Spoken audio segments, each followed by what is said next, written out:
I didn't see that. That's kind of cool. I could set up an intro video on this thing so that as soon as it hits live, it could automatically play the intro video for me so I wouldn't have to do this. But, your mom told me that half the time she tries to watch the show as soon as it starts, and it's usually 2 or 3 minutes in before people see us. So doesn't hurt to throw this stream loop up, I guess.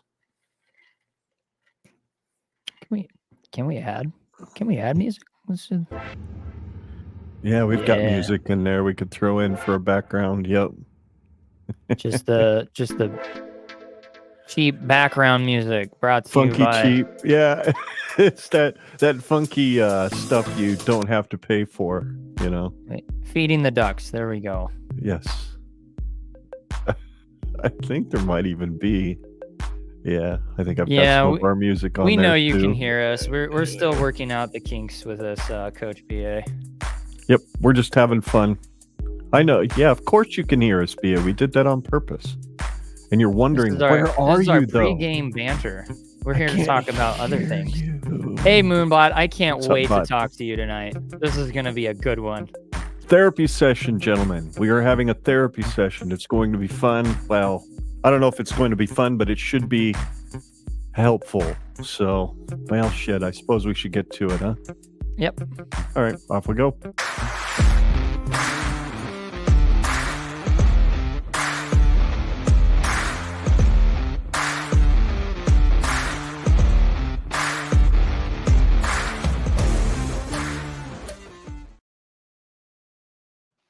Well, BA, the argument could be made that we say a lot of stupid stuff on Hot Mic as it is. So why would it be any different with a stupid streams start soon screen up there? But anyway, welcome back to another episode of Generation Red, the kettle corn of Husker Fan Podcast, where we try to be sweet, but at times we get a bit salty. I am your host, Ken. Hello, I am your other host, Scott. Yeah, I'm not wearing a Nebraska shirt. I'm not wearing a Nebraska hat. I am making a statement, and that statement is everything's a question mark for me today. I'm not sure what the hell it was I saw on Saturday, except what I know for sure was it wasn't good football. And it made absolutely no sense based on the football we saw the previous week. While we didn't win, they at least played well. So, yes, Moonbot, you were completely way off. Just a little. We're talk a little bit about UCLA. We're not going to go too deep into it, but mostly we just want to sit and ask ourselves the question and maybe try to answer it. Is Nebraska ever going to be a good football team again? And what is it going to take to get us there? Basically, it's a state of the program, if you will. It's Monday night before election night, so we thought it'd be more important for us to do our show tonight so that election night would not be interrupted by our little show. And, Scott's not going to be pretty much available tomorrow night because of some things going on later this week. So here we are. We're going to hang out with you tonight. We want all the audience participation you guys are willing to give us. We've got a few things to share from Twitter, but mostly we're just going to talk about state of the program, and then we're going to talk about where our mental state is as a fan base and see if maybe we can look for ways that we can learn to cope a little bit better with what we're seeing on the field. So with that as the backdrop, Scott, 27-20, Nebraska drops an inexcusable game to one of the worst teams in the Big Ten that came in and played like a really good team, really played like a good team with a first-year coach who used to coach running backs, literally his first head coaching job, and he outcoached Matt Rule. Inexcusable, inexplainable, just left me with a taste of, is he ever going to figure out what things need to look like in order to, or are we just going to have to continue to listen to the same three words every freaking day at these press conferences? Trust the process, trust the process. We're building something. Cool. When do we actually get to see a foundation that's finished that looks like a building's going to stand on it? That's the first thing that comes to my mind. Yeah, I guess the way that I would encapsulate it here is, I think I told you about this, but as I was walking back to my truck after we kind of split ways, you got to your truck and I had a little bit ways more to go to mine. There was a family of 4. They were wearing UCLA garb. And, I just, Husker fan, I generally nice. Just asked them if they were coming from the state of California or were they local, and they said they came from California. They flew all the way out here, and I was like, well, you picked a great team to fly out and watch play against, because we are going to always find a way to lose these types of games. And they chuckled at that, and they were like, well, we're actually surprised because that's UCLA's MO. We are the ones who find a way to lose a game. And we were sitting there in the stands as we couldn't score any points in the fourth quarter. We were genuinely convinced that Nebraska was going to come back and win this game. And I was like, well, welcome to the Big Ten. You don't have to worry about that anymore because that's Nebraska's job. We're your get right game every year. Yeah. You don't have to worry about that anymore. We've got you, brother. They chuckled. We had a good laugh, told them good game. You know, they're welcome back anytime, obviously. Sure. And they were super nice. So, that kind of sets the stage for how I feel as a fan. Is like, I just now come to expect that this is what we do. This is how we do things. This is the Nebraska way. The Nebraska way is to figure out every way possible to scratch off a tile on the bingo card of ways to lose games. Creative ways. Yeah. Yeah. And it's just insulting at this point. Like, it just feels insulting as a fan that we've put so much dedication into this team. We've given them sellout streaks throughout all these terrible years of bullish teams. And this was supposed to be our game. You know, this was supposed to be like, okay, this is a bowl eligibility game. Like, obviously not every single game. You can't even scratch off games as wins anymore as a Nebraska fan. There are no scratch off wins. Nope. NIU or UNI. Yeah. UNI. They could have beat us. If we wanted to figure out how to get our poop in a group, they seem to have a game plan that we could have definitely choked up on. There are many games this year that we could have definitely lost. But this game in particular, it's really kind of set into motion this, I don't want to say inevitable feeling of Nebraska losing its way permanently, but it definitely feels like the rot runs deep. Our culture, our program as a whole has just been absolutely manipulated into believing again. It feels like, just like I've used this term before, but it feels like a toxic relationship. It feels like we're in an abusive relationship where our abuser is saying, I'm going to change. You just got to trust the process. I'm going to change. And then they lay that kind of egg. You know, getting beat the way we did against Indiana was unacceptable. And then losing to UCLA was unacceptable. Ohio State, I'm now pretty much sold to the idea that that we just so happened to catch them when they were overlooking us. Like, they were not looking at Nebraska, and they were not taking us seriously. And that's the only reason why we were in that game. And yeah, the whole championship mindset of that game that Matt Rule alluded to, it's like, okay, where is that every week? Where's the consistency here? We can sit here and I still see fans using the excuse of like, it's still Frost guys and there's this losing culture, but like Kurt Cignetti is a perfect example of like, yeah, he brought his own guys in from a winning culture at James Madison, but there's still tons of guys on that team that he relies on regularly that are from an absolute dumpster fire of a program. We don't have any excuses anymore. There are no more excuses for Nebraska's football program. This is absolutely egregious. It's unacceptable. And as fans, I don't know what we need to do, but the only way that I think this message gets through to this administration is some form of protest, whether it's we intentionally kill the sellout streak or we go out of our way to like just be incredibly silent, like at a game.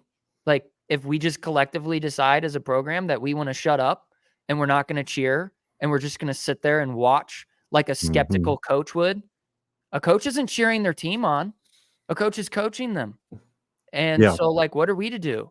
There has to be something we have to do. I mean, dude, it's so egregious at this point. I don't even know what you do to fix this at this point. Like, that's the problem.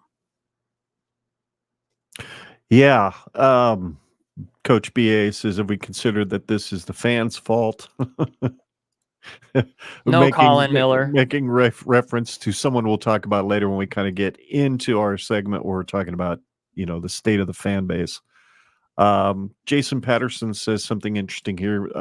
They won't be good until they hire a winning coach. Rule's total college record is the same as Riley's. In the overall record, you are absolutely correct, Jason. His record is basically just right at 500 or just above. You're right about the overall record. The difference between Rule and Riley was steady at 500. Rule's team started out bottom, middle, and then third year things took off. Will that happen at Nebraska? All the indications so far are no, and the third year will be kind of the indicator of which way this is going. But Rule's never stayed around longer than 4 years to indicate whether his plan and what he's trying to build here at Nebraska is something that works long-term, because he's never stuck around long-term. He's gone to the next job. So be curious. I'll be curious, but I hear what you're saying, Jason. He is overall a 500 coach, and he's not one against top-level competition. Very few top 25 wins out there. So, but, state of the program, BA Coaches Show, our buddy says he still fully believes in Rule, but he's not liking what he's seeing and hearing right now. What are we going to do to fix the offense? We kind of talked a little bit about it at the beginning there, Coach, where he's bringing in an outside set of eyes. They talked about it fairly extensively earlier tonight on No Block, No Rock. I happened to pop into the live chat and ask the question, if you're a $7 million coach, how is it that your eyes aren't good enough to figure out what's going on with your offense that you have to bring in outside eyes to look? And that frustrates me, that you hire a guy who, with your own eyes, you could easily look him up on Google and see, oh, shoot, his best offensive numbers as an offensive coordinator have been barely in the top 70 in the country, was his best year. Otherwise, he was in the 80s and 90s. So if your eyes couldn't see from the outside that maybe hiring this buddy of mine wasn't going to work out so well here, because historically it hasn't worked anywhere else that has resources similar to Nebraska, why would it work here? It's kind of almost that definition of insanity, do something the same time all the time and thinking it's going to be different. But yeah, that's apparently the outside eyes idea. It's not uncommon in major college football, as Coach says, and I agree. It's not. I'm just not a huge fan of that idea, especially when we're paying coaches the level of money that we're paying now, that they have to get outside consultants and tell them what's wrong with what the guys that they felt they needed to hire to do their jobs, why they can't do their jobs. It just seems like a ginormous, extremely expensive circle jerk, for lack of a better term. Yeah, there's so many things running through my head when it comes to this program right now.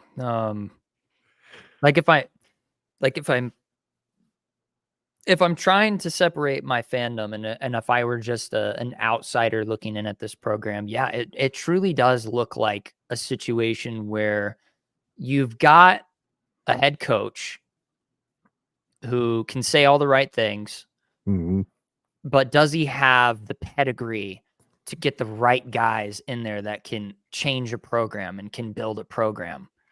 Because I think at his other places, Temple and Baylor, what those guys needed was a motivator.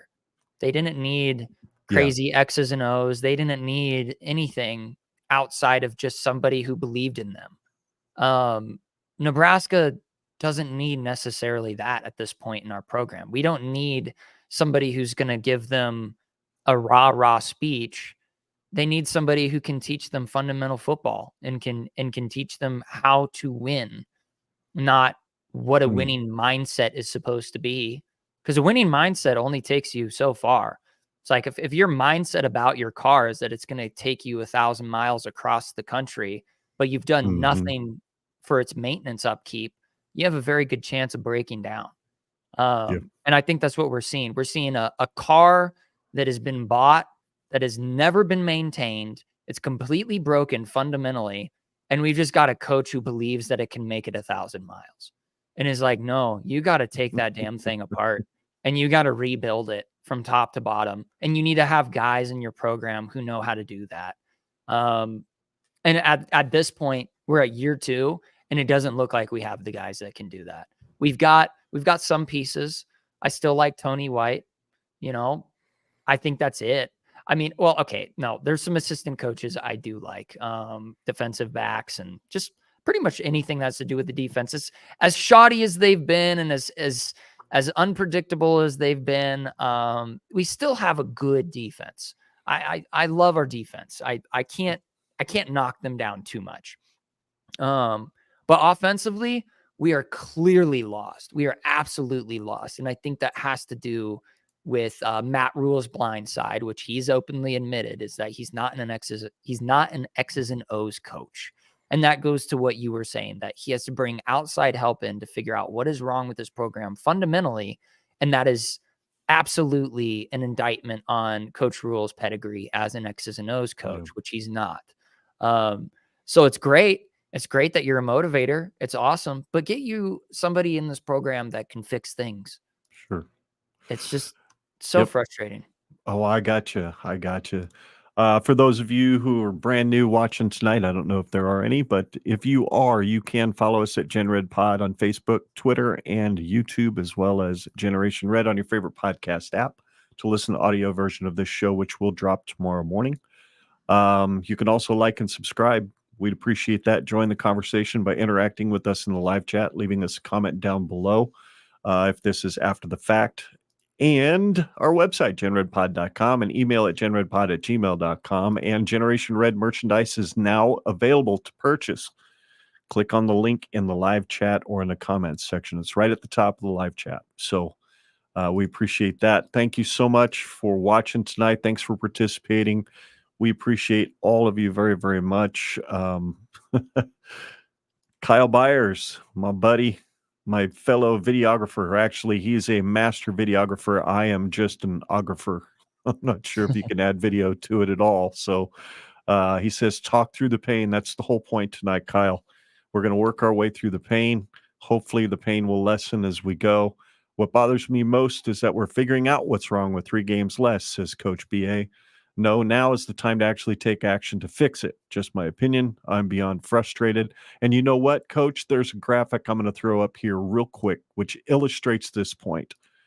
This is the week-by-week progression of the offense and defense. And you see 2 sides of the football that are going diametrically different directions, albeit the defense has had some struggles in week 8 and week 10.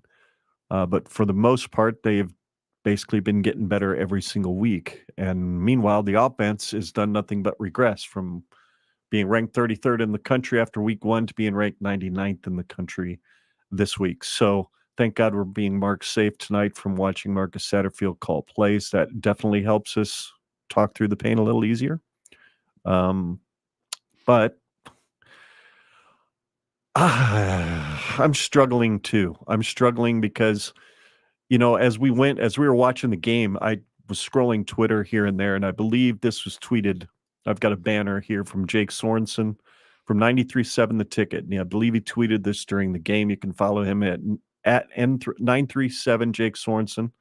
Nebraska will be 3-18 in the month of November since 2019 if they don't come back, meaning in the game Saturday.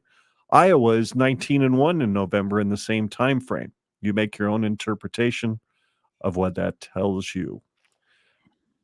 Ouch is what that tells me. And I know we've gone through 2 coaches since then. That's the ugly part of this, is the fact that we haven't been able to figure out how to do it with 2 coaches. One was the golden child that everybody thought was going to be the right move. And this one is the builder, the guy that grinds it out, figures it out, builds it from the bottom up. And we're still staring at a record in the month of November that at this point, he's 0-5. The money month, if you will. He's 0-5 at this point. Mike Schaefer from 247 Sports at Mike J. Schaefer on Twitter.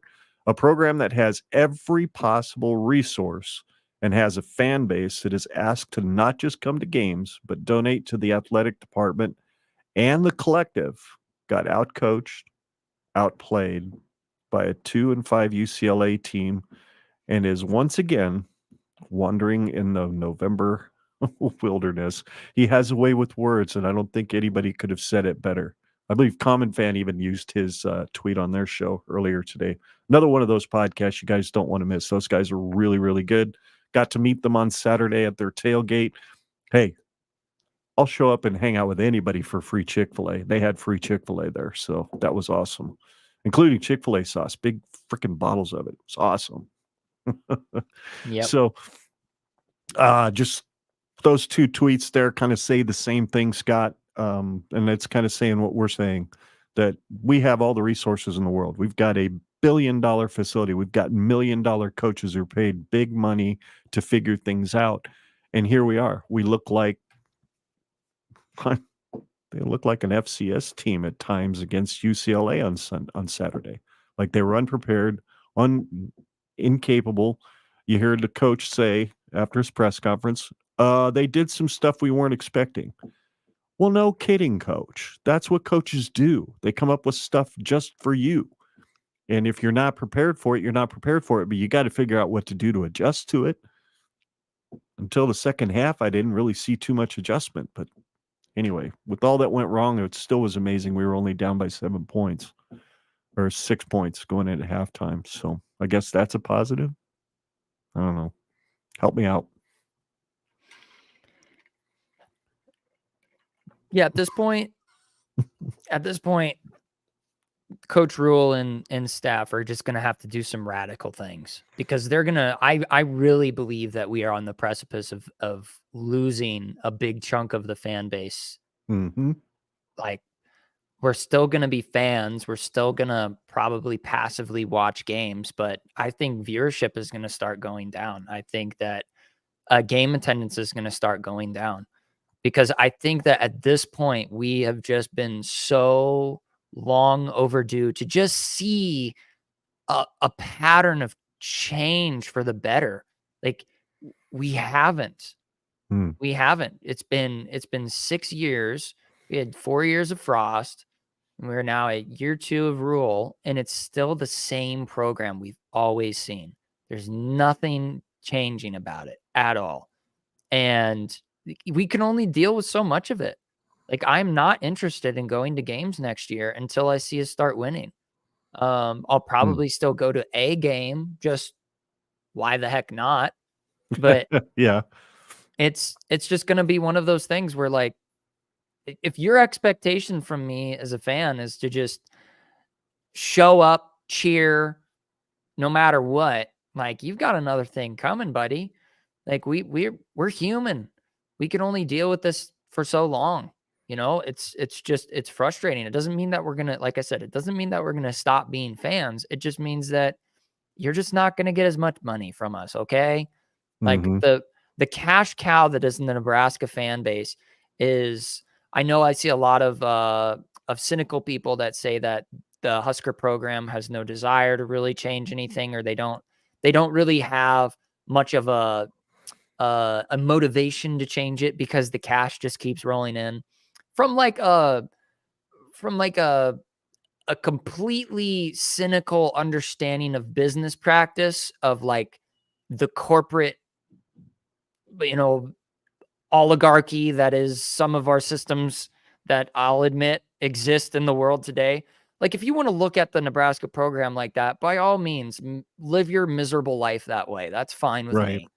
But ultimately, the Board of Regents, they're Husker fans. They want to see, it's a pride thing. There are egos, egos do exist, and people affiliate their fandom with being a Nebraska fan, with who they are as a person.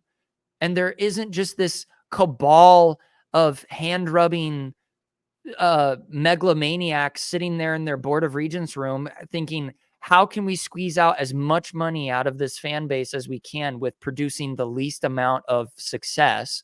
Like, there isn't that happening. So with that being considered, what is the cancer? What is the cancer of the Nebraska program? Because there has to be something. There has to be something, because there's, in this day and age in college football, where you can just pick players out of the portal and you can throw money everywhere and you can get coaches to come in if you just give them a big enough paycheck. Like, what are we doing? Or what aren't we doing? What aren't we doing? What are we missing? What are we missing here? Because there's clearly something absolutely egregious going on, where it doesn't have to be malevolence, but it could just be pure and total ignorance. And that's what I'm more drawn to, is that there are way too many ignorant people in this program that have too much power, that don't know what they're doing, that are allowed to make too many big decisions. And I don't know how to fix that, but as a fan, I'm sorry, you're just going to get apathy from me now. Like, well, the whole second half of it was like after the first quarter, like, I was resigned. I was completely resigned from that game. I did not care. I was laughing. I was clapping. I was cheering for when we were screwing up, because that's what I expect. And it's going to be more or less the same as the season goes on for other fans. If Colin Miller, we're going to talk about it, but if Colin Miller is going to go out there and blame the fans for the lack of energy in the program, and that's the reason why we lost the game, well, guess what, buddy? That's going to be coming more and more regularly and with more deafening silence, because this is just getting bad. Yep. And Big Red Junkies, our buddies over there, having seen the first 21 games of the family/trust mentality and having seen it work elsewhere, are you ready to say the old guard players, as much as we love them, need to go?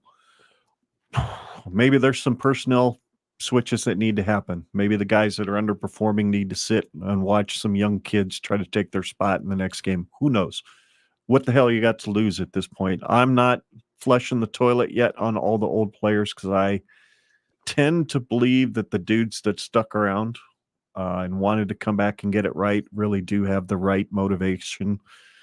I don't believe in this idea that guys are groomed to lose because they played for a prior coach. I just don't believe that. Whether the evidence tells me otherwise or not, I have a hard time believing that. Let's see. Love Jake on the early break with Sipple and Bill Bush. That's a show I really need to listen to, but I can't ever keep up with all my other ones as it is. Be a coach's show. Rule could be a fantastic coach at Nebraska if he hired or hires amazing coordinators. Have a feeling he's going to need to hire another one on that defensive side after this season, in spite of some of the struggles that defense has. You don't throw a top 20 defense together because you suck at your job. So Big Red Junkie says Boogie Monster got to flip the roster. Yeah, you never know. Who knows? If I were to maybe that's it. If I were to thought exercise, if I were to give the devil his due here and say, if the rot runs deep to the point of players' mentalities have been, I don't want to say permanently, but thoroughly corrupted, not, like I said, not in a malevolent manner, just in, they've just had something rewired in their brains that like they just can't get out of the, oh crap, how are we going to choke this game out? And they can't get that positive feedback loop out of their head. You know, maybe there is that. Maybe there is a lot more of that than I care to admit. Because, like, I love a good redemption story. I love a good hero myth. So seeing, you know, our guys be able to bounce back and give themselves the opportunity to be the heroes of their story, like, I want to see that. But maybe you are right, Big Red Junkies. Maybe you are right. Maybe it is one of those things that you just have to flip the roster. Maybe that graphic explains it. All the games that Nebraska had a chance at the end of the game, with a lot of these guys that are playing on this team now and starting, being a part of all these games, and they couldn't get the job done. Maybe there's something to it. Maybe that is, and I wouldn't call it a cancer. I don't even necessarily would call it a rot. It would just be a mentality that just they can't get that out of there. They can't push beyond it, because no matter what, it takes a lot of years, and you know this as well as I do, Scott, working through a lifestyle of recovery. It takes a lot of years to shut off all those stupid old tapes that like to pop up in your head. When something comes at you that usually would make you go off and do something you shouldn't do, you've got to undo that tape in your head before it makes you go somewhere you don't want to go. And maybe there's some old tapes that these guys keep hearing as soon as something hits at the beginning of a game now, for God's sakes. They started looking like they were collapsing right away. Oh, crap, here we go. It's not going to work today. Shoot, kind of thing. So maybe there's something to it. Maybe you're right, Big Red Junkies. Maybe you're right. But I can't help it. Yeah, I love and the guys like is Ty Robinson. I just do. it is an aspect of the underclassmen versus upperclassmen dynamic that Yeah. the young guys, they are showing up. They are 18, 19 years old. They're baby adults. Mhm. And they show up and they've got guys who are bigger than them, who have more weathered faces. There's just a dynamic of maturity that they are going to be intrinsically drawn to. And if you've got upperclassmen, 5-6 year seniors that have a negative mentality and a constant self-consuming, depreciating mentality, that's going to really poison the watering hole, to use another metaphor. That's not good. It's not good for the team as a whole. And yeah, that graphic that you brought up, for those who are listening, there's a graphic that's shared by I forget his name. He's on Twitter, but he's got a really, really good graphic that he's kept up on. Poor guy. What a miserable life you have to live there to do that. Where from 2018 to 2024, when Nebraska has offensive possessions when tied or losing by 8 points, also known as one score, out of the last 31 games that we've been in that position, we have won exactly one game. And that was in 2019 against Northwestern with the Lane McCollum squib field goal kick just happened to go past some extended arms. Yep. Yeah. And so you can just go down this list. You can just go down this list of every single game. This is the pain encapsulated here. We're in 6 seasons, we have had 31 games. Like, I can't stress that, 31 games where we're sitting there as Husker fans, either in the stadium or in front of our TVs or with earbuds in, listening to a radio cast or wherever you're at, where you have this semblance of hope that Nebraska can squeak out a win, and we don't. Mm-hmm. And that's got to have some sort of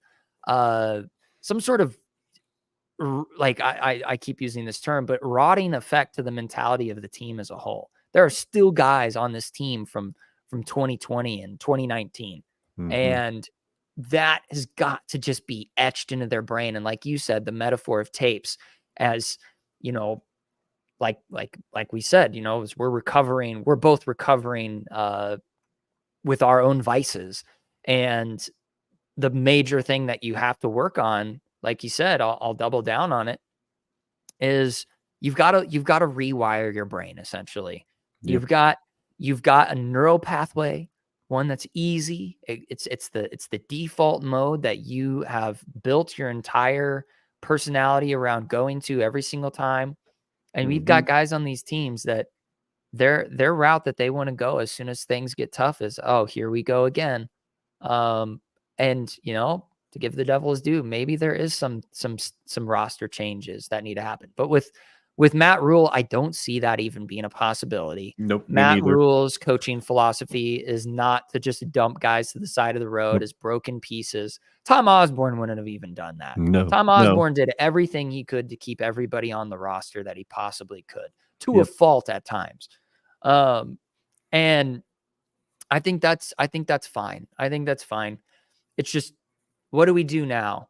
Yep. It is only year 2. I get it. It's only year 2, but we expected to see a tangible change, a tangible difference, because at this point, really, the reality is that aside from the turnovers, this is basically the same team as last year. I don't see any difference. We've got a good defense, got an offense that can't do anything, can't get our heads out of our butts. Yep. And then our special teams is constantly volatile.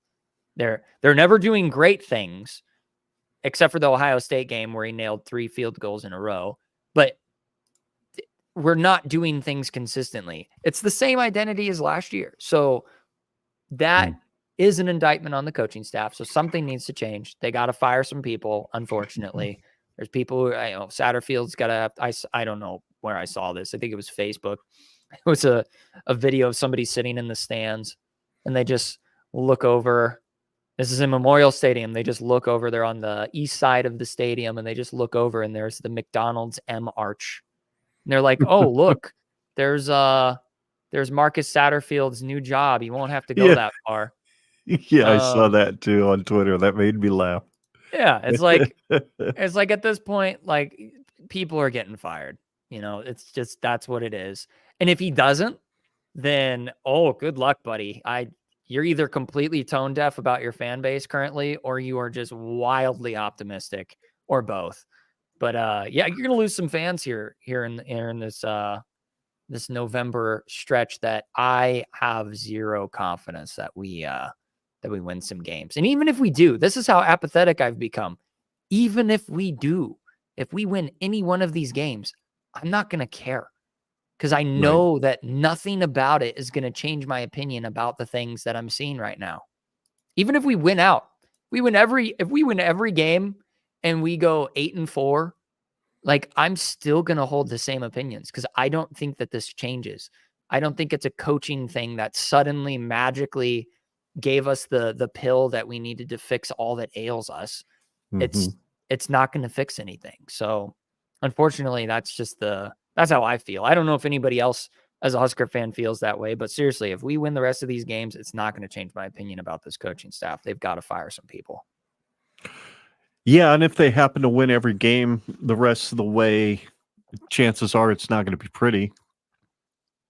It's just not. I don't see any reason why all of a sudden the defense or offense will figure out how to score 35 points a game.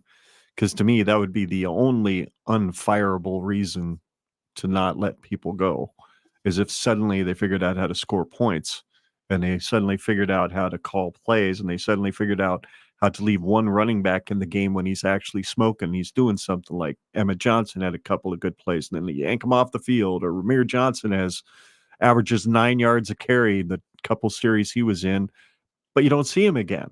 The inexplicable things that make no sense, things that in the game of football, it just makes no sense. So you're right. There's nothing about how they're running the program right now that tells me that it's going to get better and that there doesn't need to be something different.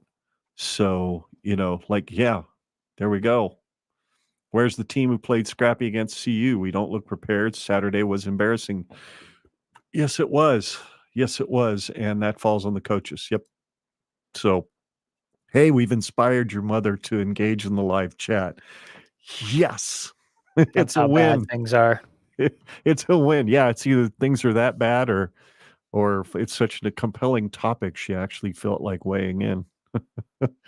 So, another couple of, because we just haven't had enough of these tweets that make us feel so good about this program. Gary Sharp, did I do this one all right? Yes, I did. Didn't I? No. Gary Sharp from Sharp and Handley, whom also hosts Coach BA from the BA Coaches Show every Monday morning at 8 a.m. talking about the previous game. So there we go. It's scrolling past and I didn't get a chance to read it. But you guys can read it. You know what it says. It's not pretty. I can start it over. There we go. Second straight year to begin November, Nebraska suffers a bad loss. Last year it was to Michigan State with an interim head coach. This year it was to UCLA with a first-year head coach. And UCLA, as he said, is 2-5. Nebraska's 3-18 in November since 2019. The other one said the same thing. I don't know why I keep torturing myself with these. I just thought they were worth putting out there because everybody's noticed the same pattern, including Elijah Herbal from Hale Varsity. At Herbal Essences on Twitter. The last time Nebraska won a home game in November was 4 years ago, beating Penn State on November 14th, 2020. That's the last time they won a November home game with fans in attendance was November 17th, 2018 against Michigan State, the snow flurry game that you were at. So the futility is just painful. Yeah, that's absolutely wild to think about. It's been 5 years since I've even been at a game where we've won in November. Because I guess Yeah, I didn't even realize that. Oh yeah, because it was Frost's first year. Or was it 2019? Was it 2019 or was it 2018? 2018. It was It was. 2018. It was the fourth win, I believe, that Jeez. year. Yeah, because it was the 9-6 field goal showdown in the snow of all places. But yeah, man, it's just at this point I've just kind of, like I said, I've just kind of resigned to a point of apathy. There's just so many things that you can point at. Like, this is gonna be a crazy, if Nebraska so happens to, let me tease your brain here. If Nebraska so happens to find its way back to prominence in the next 5 years, and we're able to be, let's just say, at Bo levels again, where we're competing again. And then in another 5 years from then, we're somehow back up competing in college football playoffs in some regard. Doesn't necessarily mean we need to be winning natties or anything. The documentary, wherever it may come from, whoever does the documentary about the wildest stretch for a blue blood program in modern college football history, is going to be Nebraska. And it's just going to be a direct, it's going to be a fan experience, really. Like, imagine being a fan of a program that went through this in the way that it did. Like, we seriously, like, I had to take a step back sometimes, and I have to look back at this and I have to go, oh boy, we really are in a special place right now. This is awful. This is a special kind of torture for sure. Yeah, because it's like it's one thing if your team just goes to irrelevant and bad, where we're just outright losing games and getting blown out week to week, and we're not competing with hardly anybody, and we're winning 2-3 games a year. That's one thing. But the way that we seem to just keep losing, the pattern that we have adopted is just it's mind numbing. It's actually crazy. Mm-hmm. Yeah, for sure. One of the last tweets I've got before we switch over to kind of the fan side, the state of the fan base, if you will. Moving forward, former defensive lineman Jared Crick, one of my favorite people, at JRodVCrick on Twitter. Year 3 is still the benchmark. Wishful thinking to believe this year wasn't still going to be volatile. Everybody left is beatable. Someone on the squad has to make it happen. A bowl berth cures all. A bowl berth certainly helps. It at least gets us beyond that one hurdle. That's the first hurdle the program really needs to get over to be able to say we're on our way somewhere. But yeah, like you said, that would be a heck of a documentary. I mean, when you think about it, 25 years or whatever it would be of futility and historic levels of holy crap, how did that happen again? You know, seeing the tweets from other fan bases going, man, as much as I don't like Nebraska, I kind of feel bad for them. I've seen some of those out there too. And it's like, oh, now people are feeling sorry for us. This just is a level of suck I didn't expect to have to experience in my life. You know, so in that vein, we're going to drop over here to one of my favorite follows on Twitter is Husk Guys. At Husk Guys on Twitter. Ha ha ha.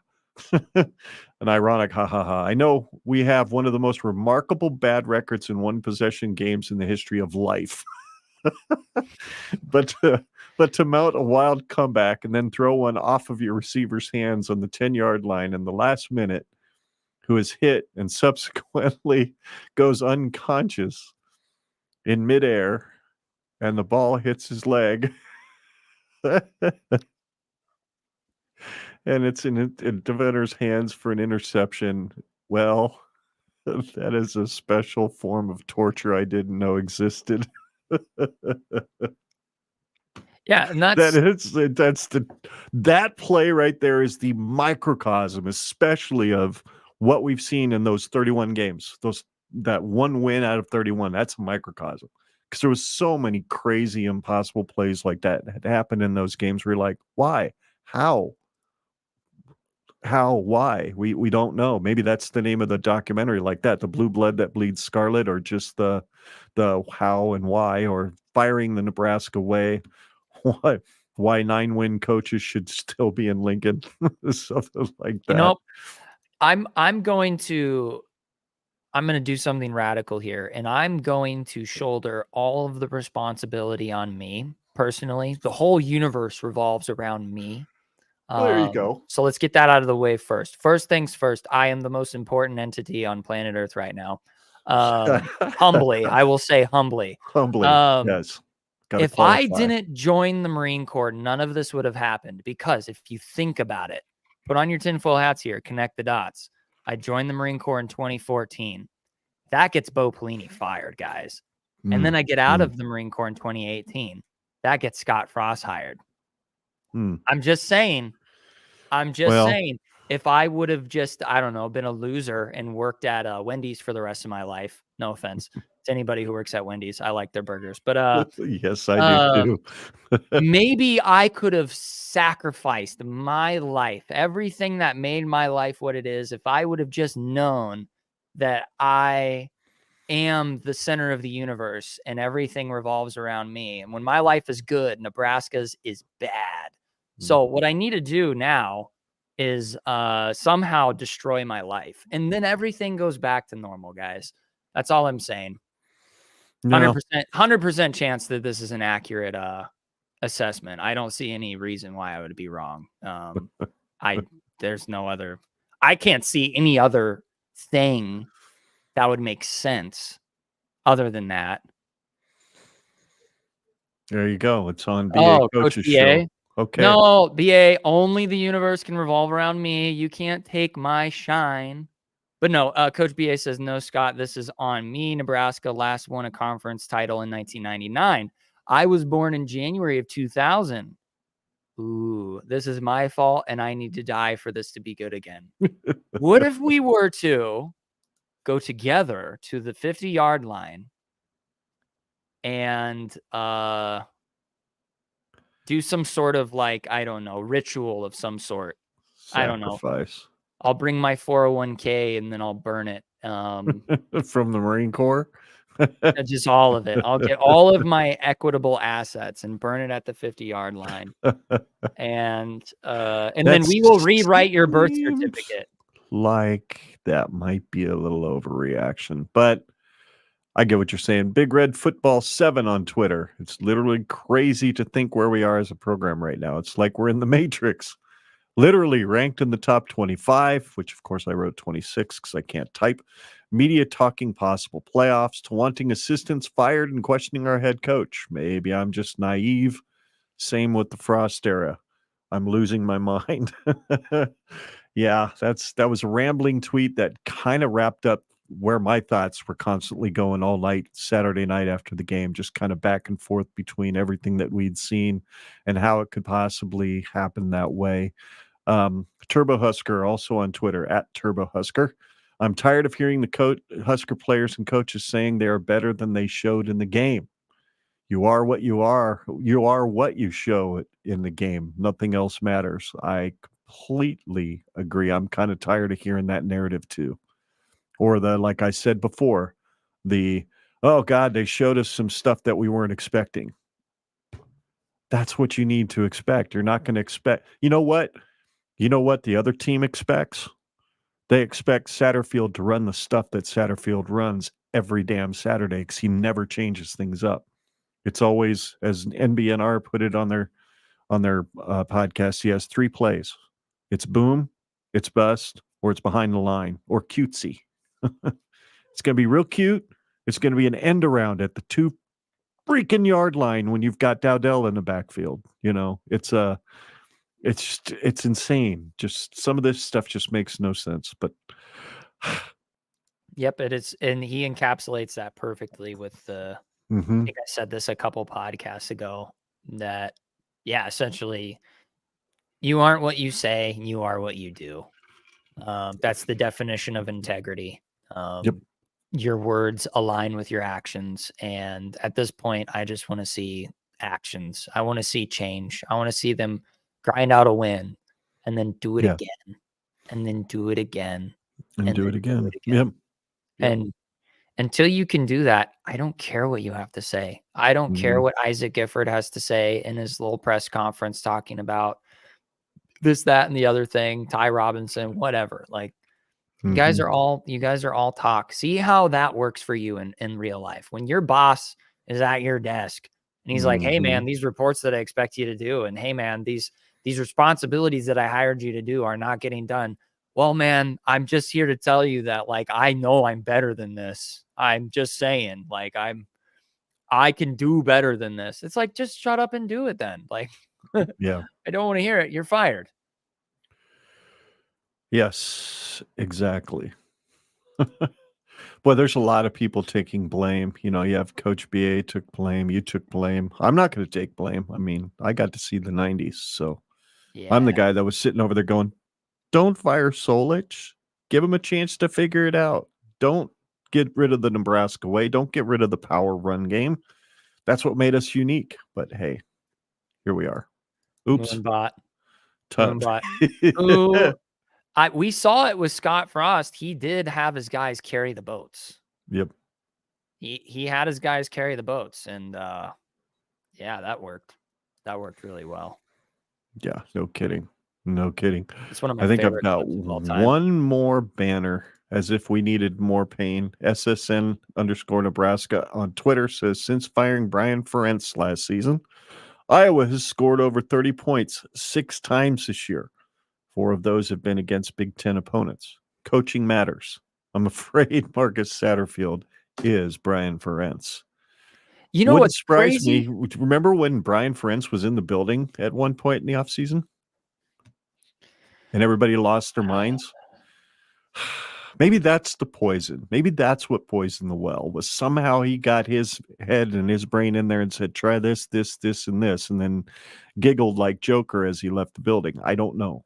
Well, who was it? You shared a tweet. I think it was like Schaefer, maybe, talking about the comparison, or maybe it was Gary Sharp. I can't remember who it was, but the comparison between Nebraska and Iowa in November.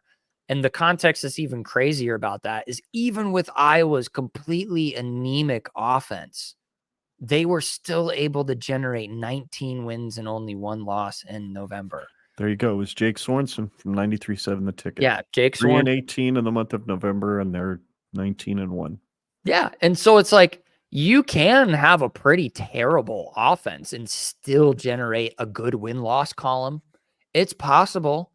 But you have to have a lot of other things going for you in your program, and a lot of it has to do with what's going on between the ears of your players.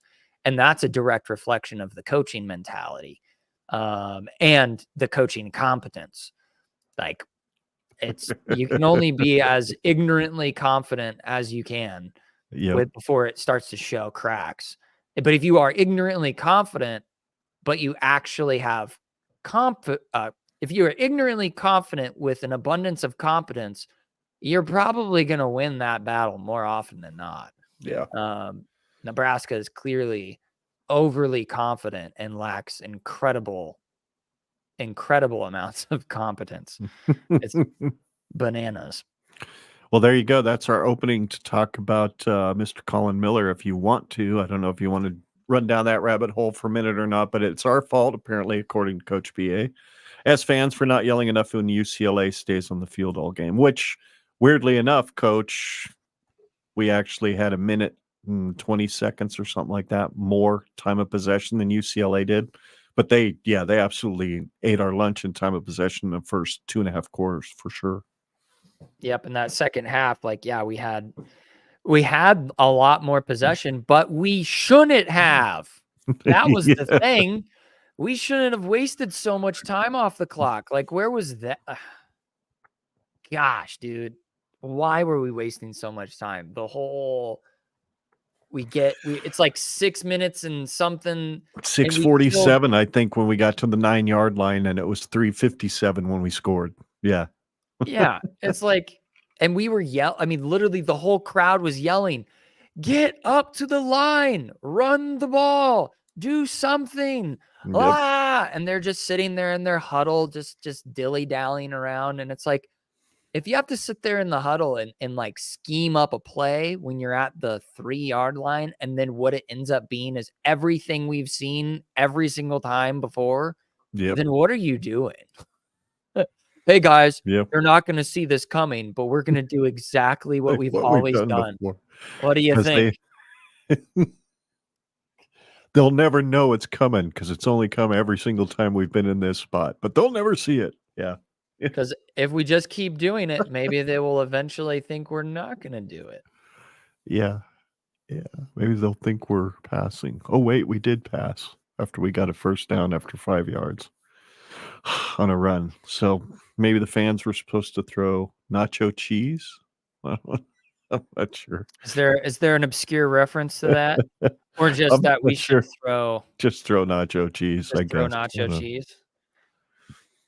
Interesting reference. I'm not sure what the reference is, Moonbot. I'm sure there's one, but or maybe just the herb is really good and in Colorado craving today, and nachos? he's enjoying some nacho cheese. Oh, Ohio State fans did it. Oh, that was what they threw on the field that game? They were doing bottles and nacho cheese and all that. I guess I didn't know what it was specifically. Good reference. Good reference. Way to remember. I forgot that nacho cheese may have been, and the penalty got overturned during our game. Yep. So there we are. How about Colin Miller? You want to talk about that at all? I mean, everybody's basically said the same thing. Just a completely out of touch and a entitled opinion to have. Yep. Just seriously, Colin, we have done everything that we can as a fan base. We have showed up. We've cheered our hearts out. We've gone horse every single game with the hope that Nebraska can somehow find their way to win a game or two. And it's just never played out in our favor, or at least it has so sparsely that we just don't. We've resorted to apathy at this point. Like, what do you expect from us? Like, you need to turn those expectations down, because Husker fans can only, like I've said this so many times, but we can only give what we're being like we can only give in a reciprocal manner. You know, if our team isn't giving us anything to cheer for, why are we going to cheer? It's just, it's insane. Near the end of the game, could have we been a little bit louder? Sure. But unfortunately, like 10 to 15% of the fans had already left, you know, and I don't blame them. I kind of wanted to leave too, but at the same time, I really wanted to sit there and just see, like, what is this in its entirety? How does this game play out in its entirety? And maybe it was a little bit of just a self-flagellating experience of like, I really want to stay because I have this feeling that we're going to come back and we're going to find a way to lose anyway. And that's exactly what happened. And so I just felt validated and vindicated for my efforts. But yeah, just Colin's tweet was just obviously it set the Husker world on fire. Yeah, I mean, damn sure set Twitter on fire. It was kind of funny. I was like, oh, I don't even need to wade into this. I just like watching the response. So, it was enjoyable. It was definitely a tone deaf thing to post, and he was emotional, I'm sure, at the end of everything. So that was his take on it, which is fine. You can have your take, but I think it was Michael Severe said it on Heard at Sports in the Morning or something like that. One of those. Oh yeah, Moonbot makes a good point here. We'll get to that here in just a minute. But he said on Heard at Sports in the Morning that's over the last 25 years, the average Nebraska fan, if he goes to every single game in Memorial Stadium, buys a ticket to every game, buys a piece of memorabilia or merchandise every year, and buys, the popcorn and hot dog or whatever at the game, they generally have invested $175,000 into the program in the last 25 years. He said, so where's their return on investment? He said, I don't blame them when the people get quiet in the crowd after they see the same stuff happen over and over and over and over again. Where's the return on investment? And he was also saying that in terms of, why would you go out and why would an athletic director hire a guy like Matt Rule and then tell him, yeah, it's perfectly fine. Go ahead and hire your buddy who's never really had an offense that's been much better than 85 or 90th in the country. Why would you let that happen? So But yeah, Moonbot makes a great point. We talked about it on the way back to the truck that UCLA even got screwed 3 times on those 3 drives that we scored. We all got calls from the refs. They would give us breaks this week, and they did. They absolutely gave us a bunch of two penalties for 15 yards. UCLA got a bunch of them. 3 of them were 15-yarders, and they all ended up helping Nebraska score. So without UCLA doing that and the refs actually calling things that needed to be called, we are sitting with a goose egg on the board in our own stadium. Yep, because our first score, we should have been off the field. It was 4th down. Yep. And we got an unsportsmanlike conduct. And let's see, what was the next one? Yep, it was Another unsportsmanlike, wasn't it? another unsportsmanlike. Kept our drive alive. Even though it was only 2nd down when that happened, it still helped propel us down the field a little bit more. Mm-hmm. And same thing, you know, we were at their 29, and then we got bumped all the way up to their 9 because of Was it because of unnecessary holding roughness or and yeah, just defensive holding, right? yes, and it was Okay. there were just so many ways that UCLA were bailing us out of the game, and we don't score a lot of those. We don't score as much as we did if it wasn't for UCLA basically gifting us chances to win a game. Yep. And we still couldn't do it. And yeah, you know, like you said, or like Moonbot said, like the refs kind of let us play. They weren't directly impacting the overall direction of the game. The game was basically just played out as it should have been. Like every game should have been up to this point in the season, but we basically were gifted the most ideal circumstances that we could for a game. Was it supposed to rain? Yes. Did it? No. Were the refs bad? No.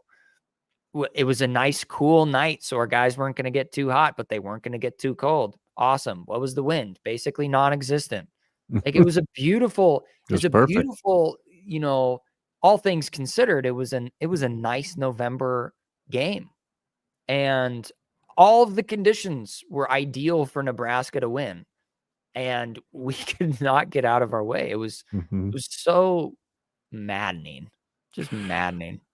Well, Moonbot says at Coach BA, I hope you break down some crap plays. I should have mentioned this at the beginning of the show, fellas. I completely forgot, and I apologize for that. But since we're not technically covering the UCLA game today, we don't have any plays from Coach BA to actually throw up on the screen. So you'll have to check out his channel. He will break down a bunch of plays, I am sure.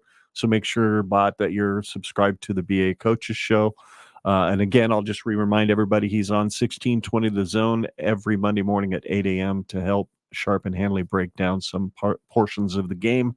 It's usually a nice little 20-minute segment with Coach. So he does a great job breaking plays down. And he just said he will be dropping tomorrow morning. Dropping what? Hopefully not dropping dead, because you said that you're the reason why Nebraska loses. I'd rather Nebraska continue to lose than the earth not have you on it. Just saying that, Coach. Very true. So we really appreciate everybody watching. Did you have anything else you wanted to talk about, Scott, tonight? I think I'm pretty much crapped out. I'm tired. I don't think we came up with any solutions. I don't think we've even answered the question if Nebraska will ever be a good football team again. But I think we know that at the rate they're going now, with the direction things are, with the people who are in place, players, roster, coaches, shit's got to change, and it's got to change quickly. Yeah, I think we've basically exhausted everything. I will say though that yeah, the patience is running thin. I am starting to get a different perspective of Matt Rule. That he's going to have to work really hard to change that opinion about him that I'm starting to form now, or I'd say reforming. Because when he got hired, I was still kind of like, this guy kind of reminds me of like everybody said, you know, he reminds me of a used car salesman. So hopefully things play out better than that. And so I'm starting to kind of revert back to that opinion of him. But all in all, if he is the coach that I think he actually is, which is he's a motivator, he knows how to get guys confidence and knows how to make guys feel like they belong to something bigger than themselves. I've stressed this before. And he can actually get himself surrounded with coaches that know what they're doing and have a robust knowledge of X's and O's, then we're gonna be fine. We're gonna be okay. We just seriously, as fans, I would say if things don't radically change next year, then like we're just going to have to do something. I don't know what kind of collective effort we can even put together, but my solution is Husker fans got to start banding together, and like protest is a really, really powerful tool to be used if used correctly. And the easiest thing you can do to protest, because everybody, when they talk about protest, they have to organize something to do. As a fan, the easiest thing you can do in protest is to do nothing. Like, I'm not going to the games. I'm not buying your merchandise. I'm not doing the things. I'm not going to do the things that you are so used to and accustomed to me doing. I'm not going to cheer. I'm not like, imagine a Memorial Stadium that is not sold out and is just deadly silent on purpose, intentionally quiet. Like, that's going to really turn some heads. It's going to become a national spectacle that is so embarrassing and so shameful that they will have nothing. They will be able to do nothing but radical changes. You know, that's my like pie in the sky like idea. But right now I still like Coach BA said, I do agree. I still have trust in Matt Rule, but it's becoming a little less. I'm starting to now get that little bit of a distanced feeling where I'm like, I don't know about you, but I'll trust you if you do what you say here in the next 15 months. But yeah, that's all I had. That was the last burning topic that I really wanted to double down on is as fans, we do have a lot of power in these things. And our absence is a very, very powerful Very tool. powerful. And yeah, I'm kind of in the same boat. You mentioned early in the show that going to a game next year is more than one is not really on your to-do list, and I'm kind of with you. I've been buying these 3-packs of games every year, 4 or 5 tickets to each game and those kinds of things to be able to enjoy Husker football with you guys and friends and family, and it's just not been, for the most part, enjoyable this season. My feeling is if I may buy a ticket just to like the opening season opener, just to see what the changes look like, if there are any changes made, or maybe I'm not buying a ticket to any games until we actually get bowl eligible. If we're not bowl eligible yet, I ain't going to a game, and I'm really not too interested in buying any merchandise. I've got too much in my closet as it is, and I've got a studio full of it, so I really don't need any more. So they've gotten plenty of my cash, and I'm pretty much ready to hold on to it for a little while. I'll sit home and cheer when stuff good happens, but I don't think I'm going to darken the door of Memorial Stadium anytime soon. So, I was more than willing to buy a ticket to Wisconsin, a couple of tickets to Wisconsin in a couple of weeks if they had won on Saturday. I'd have happily bought tickets, froze my ass off just to go and say I'm watching a bowl eligible team. That's not something I've been able to say for way too long. So, anyway, that's it. That's all I've got. Yeah. I think that pretty much wraps it up. I'm glad that everybody's been here to kind of sulk with us, and because this has been, I will say that this has been probably like I've had some pretty low points with, Frost, and last year was definitely, we had some low points there, but this is really this is a new feeling for me where I'm just like, I'm hopelessly pissed off. And just apathetic to a new level. But it doesn't mean I'm not a fan. I still love, the Scarlet and Cream, and I will be a fan for my life. But it's just kind of hit that point where I'm just like, I'm done with you guys. You guys can kick some rocks. Go take a long walk off a short pier for all I care. Just Yeah. change my mind. I It's dare that you. sense of resignation is what I feel right now. Just a sense of resignation. I'm just resigned to the fact that I'm going to be disappointed. So if I'm going to be disappointed, I'd rather be disappointed with a lot more money in my wallet and sitting home watching on my nice TV. If I'm just going to be disappointed, it's way better that way. So upset I drove 4 hours to get nothing in return. I'm not joking when I say I walked around Lincoln for literal hours in the dark. I hear you, dude. I felt that way getting home that night and trying to watch college football Saturday night just was not enjoyable. I'm spending my money on One Piece TCG booster boxes. I'm guessing that's car stuff. No, it's a anime. Oh, I'm gotcha, pretty sure gotcha. One Piece, one of the most long-standing TV shows, I gotcha. would take a I long gotcha. time to get through it if you never Yeah. seen it before. Yeah. So anyway, thanks again, everybody, for watching. We really appreciate it. Next week, we will have a bye-week special. Scott will be out of town. My youngest son, Levi, will join me upstairs in the garage golf simulator where we will have our, let's see if I can say it. I made a fancy title for it, and it's our Genred Pods Bummed Out Bowl Ineligible Bi-Week Simcast Therapy Session Special or something like that. That really So rolls off the tongue. yeah, it's really, I'm gonna have to practice that shit in a mirror for like a week. I might shorten it up. I just wrote it out because I thought it was kind of funny.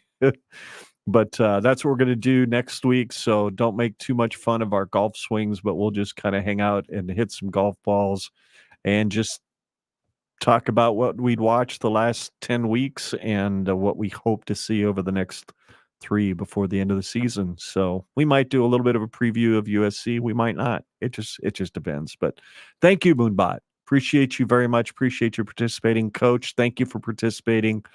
Some of the new people we've seen in here tonight. Appreciate Baskin B. I think I've seen you before. I don't know for sure, but thank you for your contribution. There was a bunch of people that were here tonight. Kyle Byers from the NBNR show. Thanks for stopping by. Yeah, you can follow our show. You know the drill. genredpod@gmail.com.